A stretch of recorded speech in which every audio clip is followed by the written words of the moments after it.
everyone, and welcome to a new episode of Sox Machine Live. I am Josh Nelson, alongside Jim Margulis, the managing editor of SoxMachine.com and the co-host of the podcast, as we are streaming live Thursday, April 28, 2022. And we decided, you know what the heck? Let's compete with the NFL draft because we are geniuses over here at Sox Machine, as that will totally be used against us later. But again, thank you guys so much for those that are watching the live stream on our YouTube page at youtube.com/Sox Machine or on our website at soxmachine.com, or if you follow us on Twitter at Sox Machine or following me on Twitter at SoxMachine_Josh. And for the two of you that are watching on Twitch, hello, thanks for watching on Twitch as well. For those that don't get an opportunity to watch the live stream because instead of watching a show about the White Sox, you wanted to watch the NFL draft, Sox Machine Live, the audio is always uploaded into the podcast feed wherever you subscribe to the Sox Machine podcast. Unfortunately for the Chicago White Sox, things are not happy. After winning a 7-3 ball game on Wednesday, hoping, instilling confidence that the White Sox were able to bottle up that performance and win this series against the Kansas City Royals, they lose in extra innings, 5-2, in really embarrassing fashion. Extra inning games are not good for the Chicago White Sox. So, Jim, let's just start the conversation there from a micro scale before we get macro on the White Sox here. With this divisional loss to the Kansas City Royals, the White Sox are now 7-11 on the season. They are 3-9 against the American League Central, and I roll my eyes saying that because that's a level of pathetic that I wasn't expecting from the White Sox. What do you make of this series loss? It's a confluence of factors. It's, the weather is playing a part, or at least like it does seem to affect the White Sox maybe more profoundly than other teams because they are, they have built themselves to be reliant on the home run. But as we're seeing, they don't really have another mode to scratch across runs. It just so happens like the guys who are best at getting on base, whether it's Andrew Vaughn or whether it's Yasmani Grandal, they aren't able to advance more than 90 feet at a time unless the guy behind them is also running more than 90 feet. They're not going to go first to third. They're not going to steal a base. They're not going to draw walks. Not a lot of guys keeping the line moving right now. So they're not non-base percentage team. It's just losing some homers, but able to just apply enough pressure over the course of 9 innings to luck or scratch across runs otherwise. So as much as it sounds like an excuse for saying like the ball is not carrying, the ball is messed up, the humidor is dragging the ball down, the weather is terrible. All those sound hollow, and they are, but I think it's real, but it also points to a flaw in the way this team is designed, or the way the team is operating, or a way the team can't be coached out of. Like maybe I think Frank Menachino is trying to say the right things. I don't think it's a matter of mindset or approach. It's just more of a matter of like, these aren't guys, generally speaking, up and down the lineup who are going to work counts and draw walks. They make things happen, or they try to. But as we've seen, when they try to make things happen against like a Brad Keller who spends a lot of time out of the zone, or at the very bottom part of it, you just end up with a lot of mundane outs. Yeah, this was an incredible stat that Pinols put up on Twitter, which you can follow him on Twitter at SoxMock_Pinols. Total walks in the 3-game series. The Royals had 23 walks, which that number is kind of mind-blowing, especially what they walked, 11 times in the first game, as Dallas Keuchel had no command whatsoever. And now he's afraid to live in the strike zone, but he's not the only lefty that feels that way for the White Sox. As Aaron Bummer's got problems as well. 23 walks in 3 games is not good on the pitching staff. The White Sox had 5 walks. So when you're giving up a lot of walks and your team is not walking a lot, just in the free passes, the Royals had 18 extra base runners than the White Sox did, Jim, before you even tally up the hits. That's really hard to overcome. And it's like the time of possession kind of. It feels like exactly. You let the other team hold the ball for 40 minutes in a game. It feels like, just eventually going to get worn down by it, or it's going to bite you somehow. And It did for the White Sox in the 2 losses that they had against the Royals. And, we talked about this on Monday that it felt like this is a must-win series for the White Sox because even though it's early, they just need that boost. They need that morale boost, a shot in the arm to get going. Because as we're going to talk about here in a moment, the schedule does not get any easier for the White Sox after this series. The Royals are not that good of a team. Mm-hmm. Even though the White Sox are going through injuries, the White Sox should be able to win this series, defend their home turf. And now stepping back after this series loss to the Royals, and we'll chime in on the good things that happened to the White Sox, not to be completely pessimistic, but 3-9 against the American League Central. Like, what do you make of that, Jim, when you hear that the White Sox are 3-9 to start the season against their divisional opponents? Well, we talked about it before the season, talking about the projections, whether it's Zips, whether it's Pacoda, trying to figure out, how the, what would it be, like 25% outcome of the White Sox missing the postseason? How would that happen? And in this case, like 3-9 start against divisional rivals, like the Twins getting a few games up in the standings and overcoming their shakiness in certain innings, in certain situations, certain flaws in the roster, letting them bounce back and get that little bit of a head start. Like this is how it starts. I don't necessarily think it's going to happen all the way. Like, as you mentioned, players are injured. Players are coming back from injury, whether it's Yohan Moncada, Joe Kelly, Lance Lynn. They should be able to help. But it would seem like I'm prepared for this season to be very uneven. Like right now, I think they can go on 5-game winning streaks and they can go on 5-game losing streaks.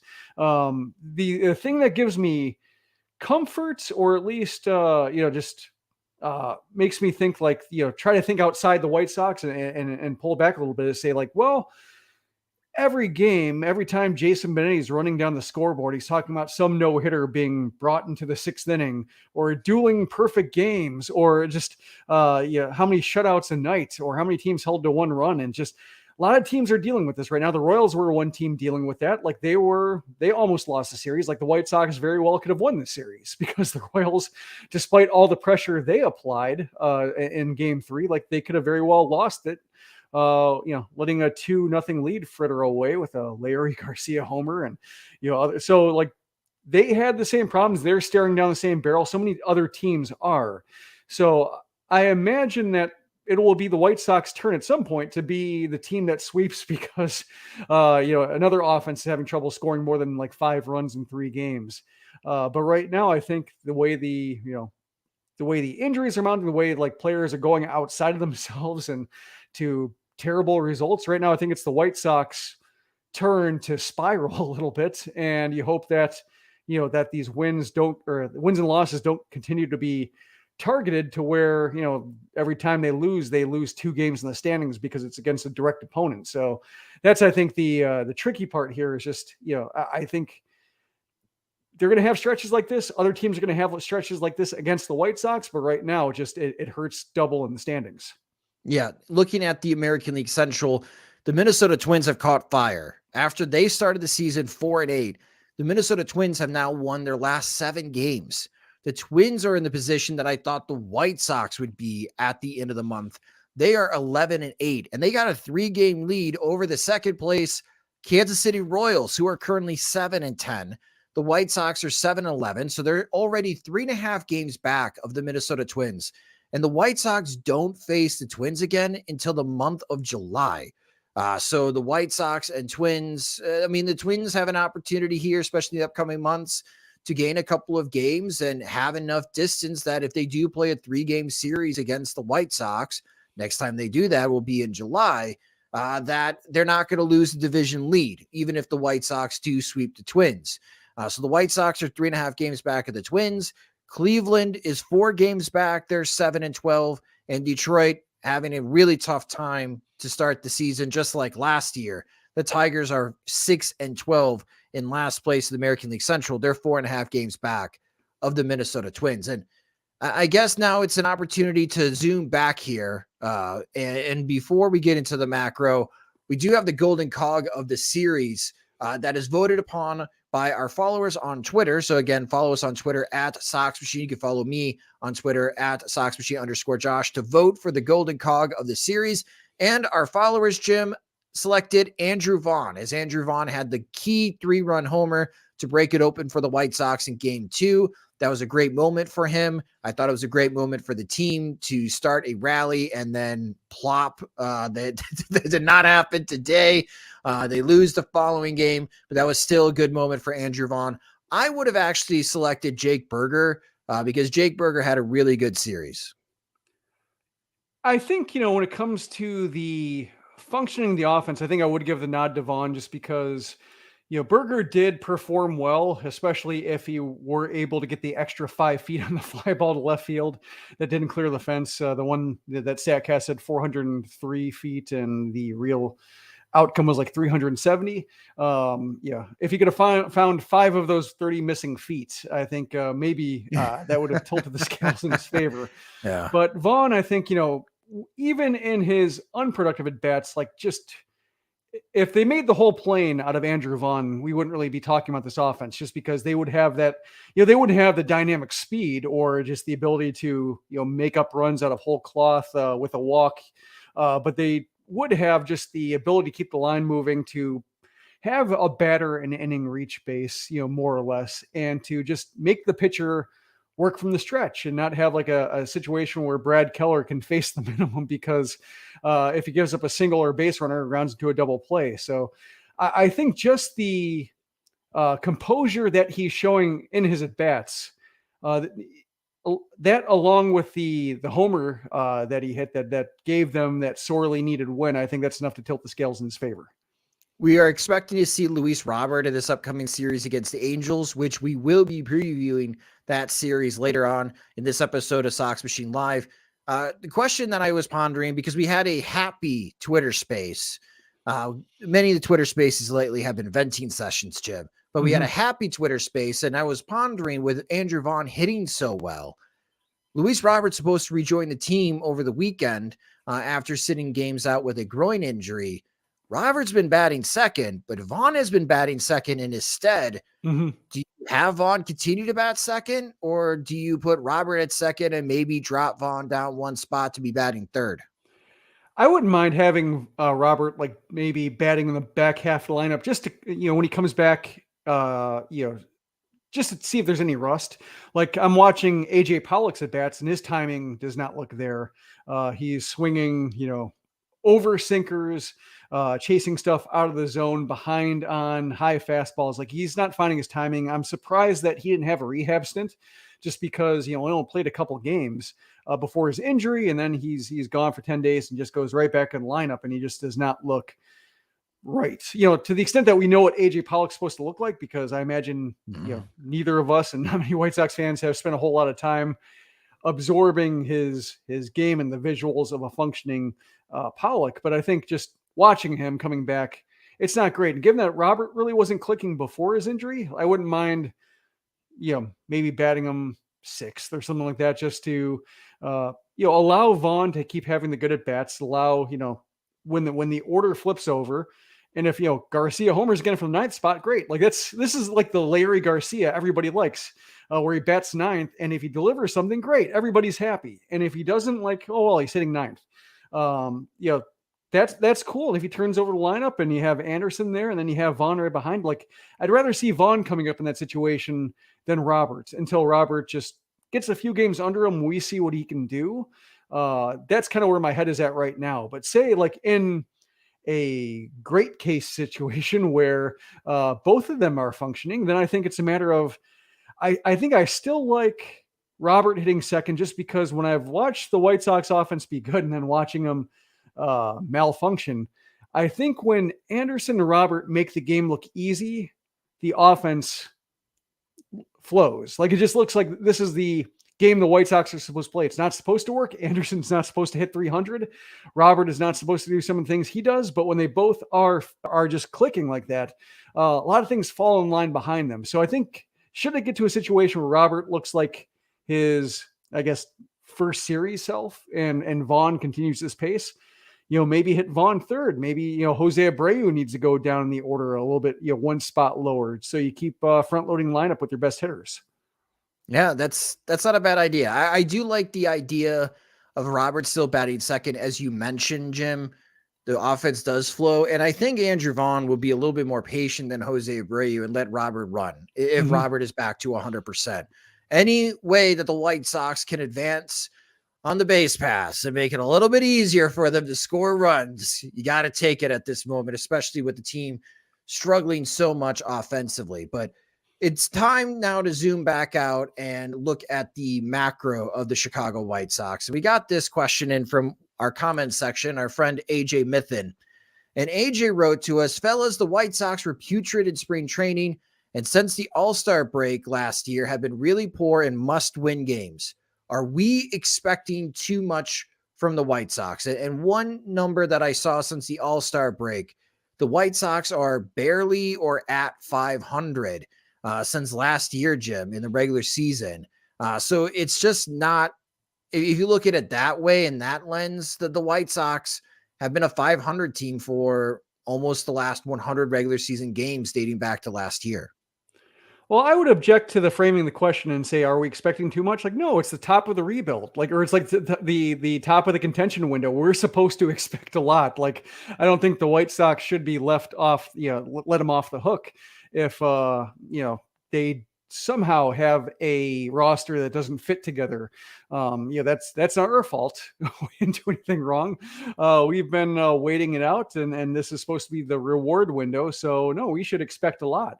When it comes to the greater question of just is this team not as good as the projections say, or is the cushion overblown based on what we thought, what both fans thought and what neutral formulas, algorithms thought.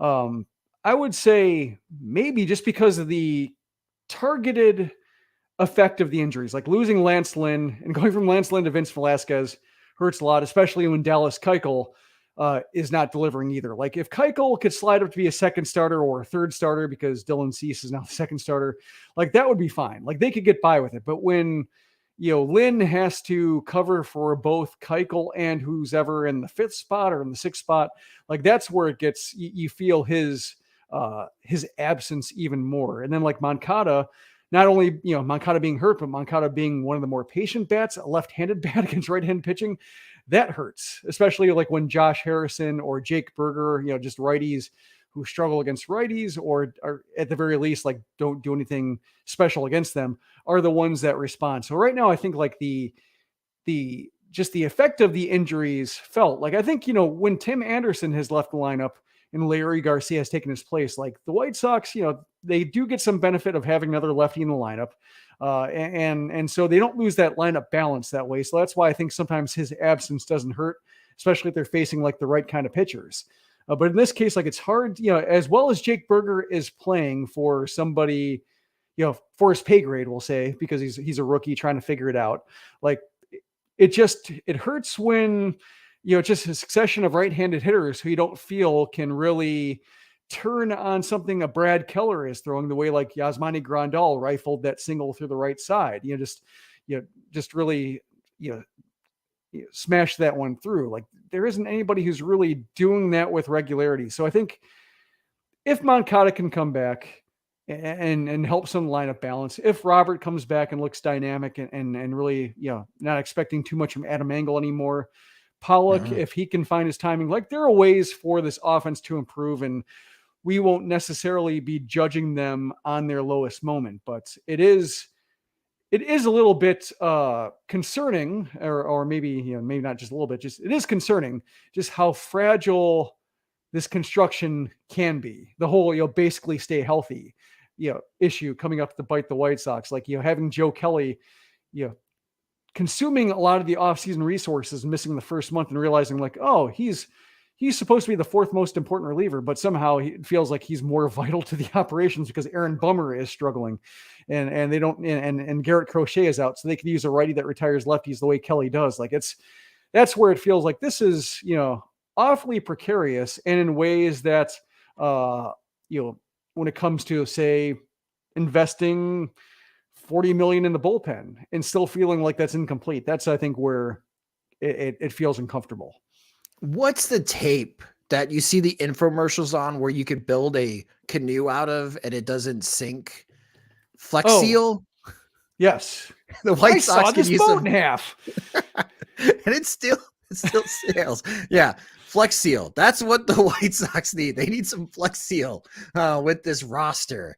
Because the question is it going to get better for the White Sox? And let's take a look at the gauntlet. So last year they had a pretty significant gauntlet, which the White Sox were facing their division opponents last year. If they were to win the American League Central, they had to succeed in that gauntlet, and they crushed the gauntlet. And it helped them greatly be able to coast to their first divisional title since 2008. And this gauntlet looks different. This time, I believe this is the most difficult part of the White Sox schedules coming up. April 29th through June 9th. So this starts tomorrow. And it's a 38-game stretch for the White Sox, so almost a quarter of the season. They got 7 games against the New York Yankees. They got 6 games against the Boston Red Sox. 5 games in Kansas City. That's that 5-game series in 4 days at Kauffman Stadium. They have 4 games against the Angels, which are going to be previewing that series in a moment. Then they have the home and home 4 games against the Chicago Cubs. So 2 games at Wrigley, which will start immediately after the Angels series. And then the Cubs will be visiting the South Side over Memorial Day weekend. And then they have 3-game series against the Cleveland Guardians at home, on the road to face the Tampa Bay Rays and the Toronto Blue Jays. So we're going to find out who's not vaccinated on the White Sox team when they visit Toronto. And then this gauntlet ends with a 3-game home series against the Los Angeles Dodgers. And my Lord, that team looks completely stacked. So this is a 38-game stretch. And you just mentioned something, Jim, that I found interesting is that right now, analyzing the White Sox and judging the White Sox, we are judging the White Sox supposedly at their lowest moment. I challenge that. I don't think we have yet to see their lowest moment of the season because a little thought exercise, and everyone can play along here. I've created a scorecard on Twitter. So if you follow me on Twitter, you can see the scorecard. So I listed as far as the number of games against each of these opponents, 38 games. So if you would like to play along, Jim, let's start with the Yankees. So last year, the Yankees won 6 out of 7 against the White Sox. How many wins do you think they could get against the New York Yankees in the upcoming 38 games? So they got 7 games against the Yankees out of 7. How many games do you have the White Sox winning? I'm pulling up the schedule right now just because I want to see when these games are coming. Just want to try to figure out who's going to be back when. So for the Yankees, Moncada should be back and Joe Kelly should be back. Okay, so for all the games, they should be back. I'm going to say they win 3. Okay, I have 2. Red Sox, 6 games. Oh, the Red Sox are struggling right now themselves, so I'm going to say 4. All right, I have 3. Jim's a little bit more optimistic than me to start. The Kansas City Royals, 5 games in Kauffman Stadium in 4 days. I'm going to say 3. I have 3 as well. The Angels, this 4-game series over the weekend. That one I'm going to say 1. Me too. Yeah, that's going to be, so this show is going to be really positive in a moment here, folks. The Chicago Cubs, 2 at Wrigley, and then 2 Memorial Day weekend. There's a chance that Lance Lynn could be back for that Memorial Day weekend series. I'm going to say 3. I have 2 because things get weird between the White Sox and Cubs. A 3-game home series against the Guardians. I will go with 1. I have 2. 3 games in Toronto that 1. start in the beginning of June. I'll go with 1. Me too. The Tampa Bay Rays. I don't know who's going to be making that trip. Exactly. The Tampa Bay Rays. I'm going to say 2. You think they could win in St. Petersburg? All right, I've got 1. The home series against the Dodgers. Let's say 1. All right. So after doing this and my handy Excel work, Come on. Not very handy Excel work. You got 19 wins, Jim. So you got the White Sox going 500 during this stretch, 19-19, which I think would be really good because I think the White Sox are going 16-22 during that stretch. So for you on June 10th, you got the White Sox at 26-30. And I've got the White Sox at 23-33. I am hoping that the White Sox exceed both of our expectations. But because that gets you yelled at by Lawrence Holmes. Yes, I'm going to get yelled at. I'm going to get yelled at by Lawrence Holmes anyways. I'm supposed to be on a show tomorrow. I'm sure I'm going to get yelled at. But I think this is a helpful thought exercise because when you're trying to answer the question, are things going to get better for the White Sox? I think the honest answer is not until late June. Like mentally, we have to be prepared for the White Sox to still be below 500 into the middle of June. Even if Yohan Moncada comes back and Joe Kelly comes back and Luis Robert is 100% healthy, this is an incredibly tough part of the schedule for the White Sox. Now, for those that are kind of bummed out, I recommend going to see the White Sox schedule and look at July. July is heavy with divisional games. Look at August. Now you're starting to introduce series with the Baltimore Orioles and the Oakland Athletics. That's going to help out the White Sox. As you mentioned, Jim, this is a really uneven season for the White Sox, and their schedule is very uneven, where if we have this conversation later in the season, and we're going to have this thought exercise again, I see the White Sox making a huge run at the end of the season, something along the lines of like maybe 38-22 in their last 60 games of the season to spark confidence that, they're hot. And they're going to be hot going through the postseason. And let's see if they can continue to ride the hot hands. Like, that's kind of how I see the White Sox season ending. So even though I think the White Sox are going to be 10 games below 500 on June 10th, I still think that the White Sox can win 87 games. But preseason, I had the White Sox winning 93 games. You had them in 92. It's going to take a really hot streak. They're going to have a winning record in this 38-game stretch, Jim, to be able to hit the win totals that we had preseason. And if they don't, I just don't know. I just don't think they have enough games to left in the season to win enough to win more than 90 games.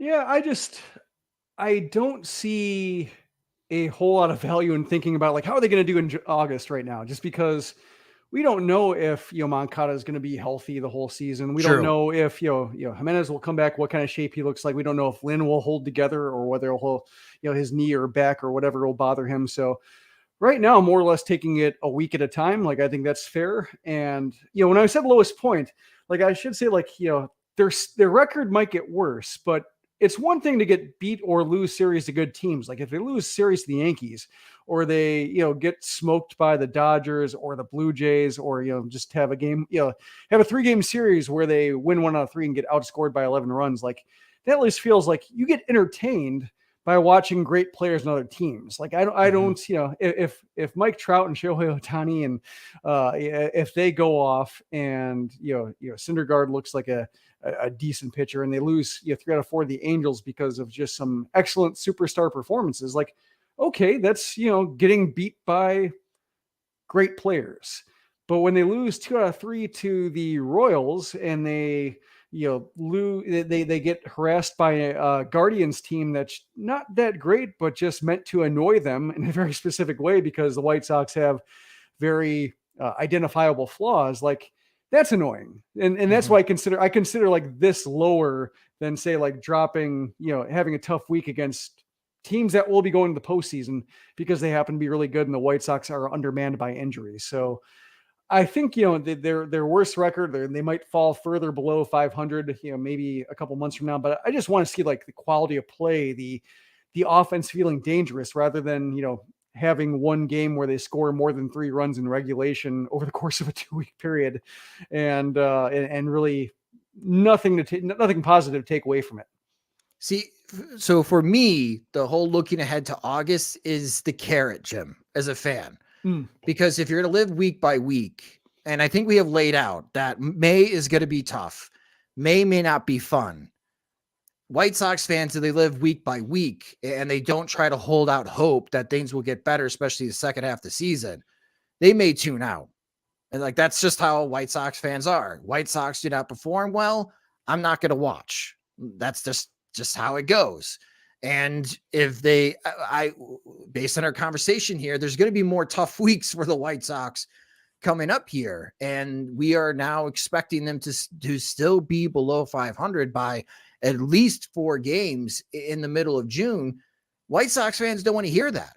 They think this is World Series or bust. So if you can't beat these teams in the gauntlet, okay, so at the end of the season, why should I have any confidence that this White Sox team can make it to the World Series? The simple answer is it's the postseason. It's a crapshoot. We see teams get hot. We saw the Atlanta Braves defy all logic with the outfield configuration and guys we'd never heard of before putting up zeros out of the bullpen to shock everyone and win the World Series last year. So the postseason could be completely random. It could go great for you or it could go terribly. And it went terribly. It's gone terribly for the White Sox the last couple of years. So there you go. That's your hope. That random variance is on the White Sox side this year, but they got to get there. And that's why I am looking ahead to seeing how the schedule could possibly stack up in July and in August and September. Because if I still have hope that they can make a late season run, it makes this tough stretch easier to swallow, Jim, as a fan watching what could be more losses coming for the White Sox. Yeah, I think I just take the week-to-week approach just because this team, if they are a threat, should be able to bounce back from a rough series and throw some haymakers themselves. Like that's theoretically how it should work. So that's why, if they get swept by the Yankees or, have a rough series in St. Petersburg or whatever, like they should be able to get off the mat. And if they aren't, they should be, we should be disappointed. People watching them, people invested them. It shouldn't be like, well, I guess it's White Sox this year. Like, no, this is what everybody was working towards. So it's a case where like expectations should be higher and they shouldn't evaporate so quickly.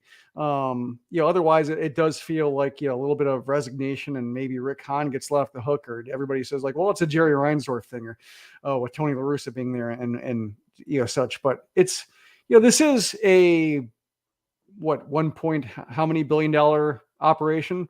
1.7. 1.7. Yeah. So it's like, this is adult stuff. This is, they should have standards, especially when they punt 3 seasons to get here. Like if they punt 3 seasons to build a paper tiger, that's pretty bad. And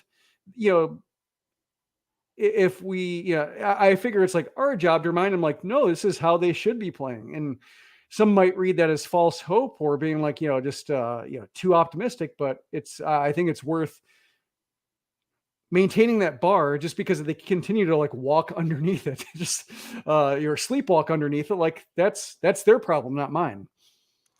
Yeah. Let me just be honest. On April 28th, let me just put this on record. If the Chicago White Sox in 2022 don't make the postseason, everyone deserves to get fired. Tony La Russa, Rick Hahn, Kenny Williams can retire. It's time for new management. If this team, after everything they've set up in 2022, do not make the postseason, I don't care about the injuries or the humidor or the baseballs changing. If they don't make it to the postseason, everyone deserves to get fired. Will anyone get fired? No, but everyone deserves to get fired if they don't make the postseason. Maybe Frank Menachino. Probably. Poor Frank. He will be definitely the scapegoat if the White Sox do not make it the postseason. But that's the gauntlet. That's next 38 games. Jim is more optimistic than me. He's got them going 19-19. I got the White Sox going 16-22. Let's hope I am very wrong. And let's hope they prove us both wrong. If they go 22-16, woo! Yes, that would be great to be above 500, to go through that stretch with a winning record against those types of teams. But it will raise some serious questions of why are the White Sox playing so well against the playoff contenders, but so poorly against their division rivals. But hopefully that is a conversation that we have in mid-June and not the dour conversation of boy, how are the White Sox going to get out of this hole before the All-Star break as they are still below 500? But shifting gears, let's talk about that first series for the White Sox that's coming up as they will be playing against Los Angeles Angels as the Angels come into town. And this is a 4-game series that stretches from Friday that goes to Monday. So this is a bit odd as far as the schedule. For the Chicago White Sox, the probable starters, we'll start with Friday here, as the weather is supposed to be clear on Friday for this game, as the temperatures will be in the low 60s. It'll be cloudy. First pitch is at 6:10 p.m. Central Time. It is Lucas Giolito making his third start of the season against Noah Syndergaard. Syndergaard is 2-0 with a 2.12 ERA. Giolito has a 1.13 ERA through his 2 starts at 15 strikeouts. He had 9 strikeouts against the Twins in 4 innings in his last start. So hopefully that trend continues for Giolito, because we'll chat about how good the Angels offense has been. Saturday, this is the game that may not be happening. There's a 90% chance of thunderstorms coming through Bridgeport for Saturday's forecast. The first pitch is scheduled for 3:05 p.m. Central Time. The probable starters are left-handed for the Angels, Jose Suarez against Vince Velasquez. So that could be a high-scoring affair if that game is played. If it's not, Sunday and Monday look clear for a doubleheader. Sunday on May 1st, 1:10 p.m. Central Time. For the White Sox, it is Dallas Keuchel. And for the Angels, it's Michael Lorenzen. And then on Monday, there was some hope we could see Shohei Ohtani make the start for the Angels. That doesn't look like it'll be the case, as this is a 1:10 p.m. Central Time start. Patrick Sandoval has 20 strikeouts this year and has yet to allow a earned run. And opposing him will be Dylan Cease, which Dylan Cease pitched very well against the Kansas City Royals in the lone win against the Royals this series. As he had 5 no-hit innings before. Things got a little bit slippery for Dylan Cease in that 6th inning, but he still came through. So did the White Sox, as they won. That was the only game they won in the series. All right. So for this particular series, the one noticeable thing between the Angels and White Sox is that the Angels hit and the White Sox don't. And you could just look at the stats against right-handed pitching. And I'm going to keep banging this drum because this is a source of kryptonite for the White Sox. The White Sox, after the Royals series, Jim, are hitting 200 with a 247 on base percentage, and they're slugging 322 against right-handed pitching. That's a 569 OPS. That's the worst now in Major League Baseball. So the Chicago White Sox are the worst team in baseball against right-handed pitching. The Angels are hitting 244 with a 327 on base percentage, and they're slugging 442 as a team against right-handed pitching. That's a 769 OPS, 200 points better than the White Sox. They are the second best team in Major League Baseball against right-handed pitching. Both teams are good against left-handers, except the White Sox didn't score at all against Daniel Lynch, which is just mind-numbing. The Angels are going to face 3 right-handed starters against the White Sox. Giolito and Cease are some of the best right-handed starters in the American League. They are going to destroy Vince Velasquez. I have just come to terms with that already, Jim. Mike Trout is going to have a big game against Vince Velasquez. That's where I see the trouble for the White Sox in this series. Circling that particular stat is the White Sox continue to struggle against right-handed pitching. When you look at this Angels team, what makes them interesting to you? Well, the number that jumps out to me is that the White Sox have drawn 38 walks this season and the Angels have drawn 74. So basically they've walked just about twice as often. They've had, the White Sox have one guy with more than 5 walks. The Angels have, I believe, 5. Yes, 5, including 3 with 11. Rendon, Trout, and Taylor Ward, all of 11. Taylor Ward is currently running a 509 OBP. So they have, if they walk the Royals this often, and the Royals are not a patient team by any stretch of the imagination, if they're having that much trouble finding the zone against the Royals, that's one column that I think might get out of hand against a better offense. I think, we got a comment in the stream talking about Dallas Keuchel and saying that he's been adequate in 2 of 3 starts. Just the defense has let him down. And that's true to a certain degree, but also his command or control was really, Yeah, I would say terrible, especially for a guy throwing 87. Like it's one thing to, miss that often and miss that badly throwing, 95, 96 when you might get Mhm. more swings and misses and might get more pop-ups. But Keuchel just, after like his first time through, as I mentioned, like 50 pitches or so, like the command really loosens on him. So I feel like this is going to be a fascinating start for him just because he's facing really good hitters, really good hitters who should be able to spit on anything he's throwing low or outside or inside. It's when he tries to expand the plate or expand the vertical nature of the zone. Like I don't think they're going to react. So that's you mentioned Velasquez getting destroyed. I'm more interested in seeing like can Keuchel is Keuchel really going to be feeling the lack of support from his two outings that ended in disaster just because like this is a team that's going to hurt him hard, and all of a sudden he's 4 starts in and has an ERA that's double digits. Like that's I think going to be a maybe not a make or break start, not until we see what Johnny Cueto has in Charlotte, not until we see how Lance Lynn's doing. Like I think his rope is a bit longer, but I think this is a case where if he nibbles, or I guess not even nibbles, I think that's too kind of a word because he was really off the corners in the fourth inning or so in his start. Like I could see like just Mhm. that ending poorly and being pretty rough. So I really think either the White Sox need to get more patient or the balls need to start leaving the yard because this is a series that could expose just how quickly their at bats end in the time of possession thing I was talking about. Yeah, I think on Friday is going to be, it's a Friday night game. It should be well attended. I'm excited to go. I tested negative for COVID, so I'm in the clear, so I can attend these games. So if you are going to be in attendance, it'd be great to see you. There's Friday's no going to better be time to see Josh, in fact. yes, exactly.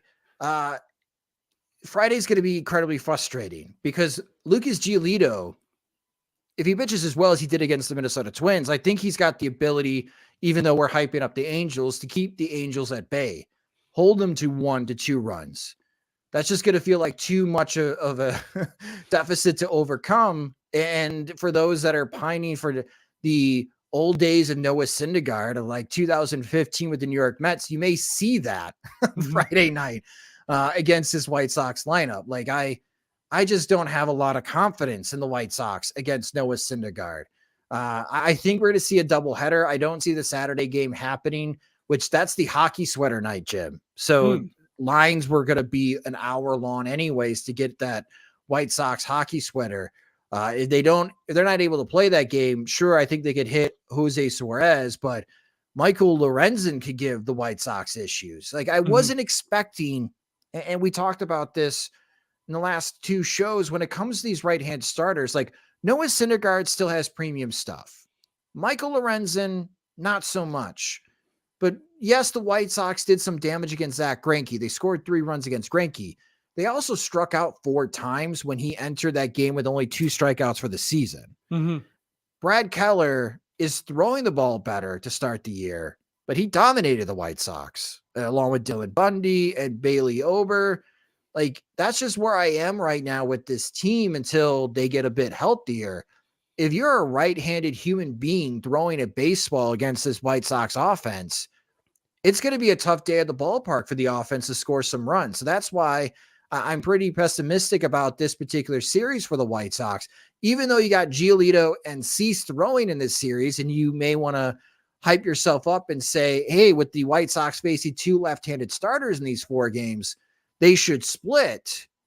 But there's just not a lot of confidence that I have right now that the White Sox offense is going to be able to go toe to toe against one of the best offenses in all of Major League Baseball. I mean, just look at the numbers. Mike Trout has got an OPS over 1,200, and there's this Taylor Ward. So Taylor Ward is the reason Justin Upton got cut, and they're Mm-hmm. eating all that cash.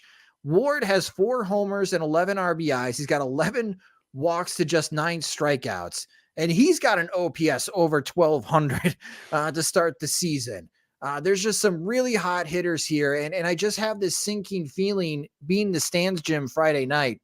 If Lucas Giolito were to give up a 3-run homer to Mike Trout, we've seen that before, but that might be the ball game. And I'm going to be paying attention to the mood around me in the stadium, because that might be telling of what the overall mood is right now for White Sox fans, even though the season is early. Yeah, it's a case where, like, this series against the Royals, yeah, it's hard to, this isn't an excuse. It's more a matter of just like when you have 12,000 fans in the stand, when you have games shifted from night to day, when you have, two midweek day games in a row, it's not really a representative feel in the stands. That's not to say like the White Sox have crapped the bed enough in front of big crowds to know that that's not enough. But just like in terms of stadium feel and how the disappointment, if there is disappointment, if how it registers in the stands, if there's booing, like right now, like when you have 12,000 fans in a midweek series, when it's 40 degrees and windy, you And get it's 1 o'clock, yeah, right? or you get like the night game where you have Ric Flair woos going back and forth, like those are like those are kind of like seagulls, basically. Like when you see like I remember like the late afternoon Cubs games when they didn't draw in the 80s, and you just see the seagulls coming in off the lake and just, Yeah. just swirling behind the pitchers and picking up hot dog wrappers, like, and a few thousand fans are left. Like that's what that reminds me of, just like kind of scavengers taking over the park and feasting on the food people have dropped. That's what they never show the fans doing that, but that's just what I think they're doing in my head, just eating food off the ground. That's not really a representative feedback cycle, I should say. It's more indifference. It's more people too cold to do anything aside from just keep their body huddled to maximize warmth. So weather warming up a little bit.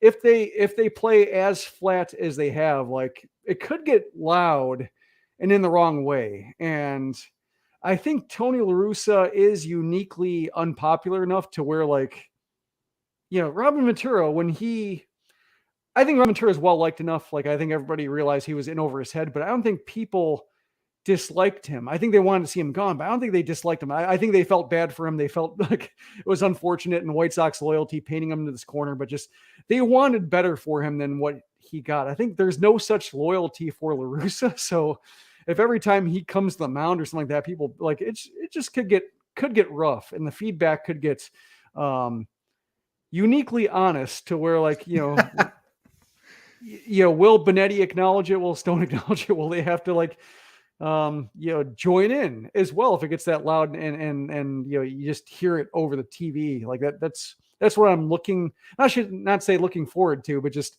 after 3 games of very paltry crowds for good reason, this should be a good weekend crowd to just see exactly, 1, what they do, and then 2, if they keep doing what they've been doing, how are the paying excited crowds going to react? It was funny. One of my favorite exchanges from the broadcast through this series, Jason Benetti said, "The weather will get warmer." And Steve Stone responded, "I hope so." And then Benetti followed it up, "The defense will get better." And Steve Stone's like, "I hope so." But yeah, that's the 2 kryptonite for the White Sox. If they're going to win any games against the Angels this weekend, they got to hit better against the right-handers in this series to give themselves a chance to support Lucas Giolito and Dylan Cease. They're going to need to bust out the bats to help support Vince Velasquez and Dallas Keuchel in those games against this Angels offense. They got to play better defense. Mm-hmm. Maybe the Angels, with their understanding and dominating the strike zone right now, they're still going to draw a healthy amount of walks, but you can't miss on the double play opportunities on slow rollers in the infield.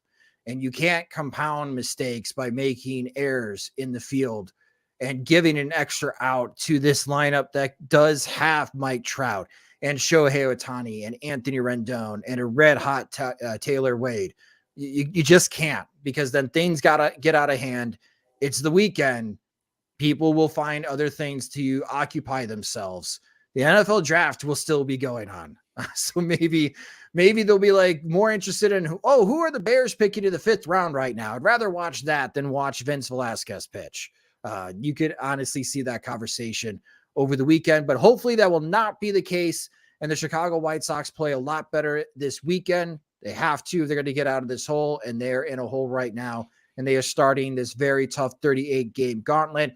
We'll obviously have the game recaps for you guys on soxmachine.com throughout the weekend. One programming note, the Sox Machine podcast, which usually is in your feed Monday morning, that hour-long show is going to be in your feed Tuesday morning as we want to wait to recap the Angels series. So on Monday morning in your podcast feed, you're going to have a White Sox wake-up call to recap all of the action from Sunday and, of course, throughout the weekend for the White Sox minor league affiliates. Speaking of the White Sox minor league affiliates, we cover them every single day thanks to the wonderful team from Future Sox. So make sure you're visiting soxmachine.com/Future Sox to read that work daily, as Jim has been doing a terrific job with the minor league notes, capturing all of the good performances so far. And the Future Sox team have been writing great articles covering the teams as well. So make sure you are visiting soxmachine.com/Future Sox and follow them on Twitter at Future Sox, and also subscribe to the Future Sox podcast wherever you subscribe to podcasts. As this episode of Sox Machine Live, we are finished here and we are leading up to our friends from the 108. They have their show starting at 8 p.m. Central Time, which you can watch on YouTube at youtube.com/from the 108. But you can follow us on Twitter. We're at Sox Machine. Subscribe to our YouTube channel at youtube.com/Sox Machine so you'll be notified of upcoming videos and live streams. If you don't get an opportunity to watch the show live, you can always listen to the episode later in our podcast feed, which you can subscribe to the Sox Machine podcast wherever you listen to podcasts. If you're new to Sox Machine or a longtime lurker of Sox Machine and you don't support us on Patreon, you could do so at patreon.com/Sox Machine, where our Patreon supporters, they get more. They get exclusive content like our 2022 Major League Baseball draft reports and our extended version of PO Sox, where we answer additional PO Sox questions from our Patreon supporters. They also get ad-free versions of both the podcast and website. And when we have new Sox Machine swag, they are the first ones to receive it. Monthly plans start at just $2 a month, and you can save with an annual subscription. Again, you can sign up at patreon.com/Sox Machine. Sox Machine Live is a production of SoxMachine.com, your home for all things Chicago White Sox baseball, and part of the Blue Wire Podcast Network. Alongside Jim Margulis, I'm Josh Nelson. Thanks for watching and listening.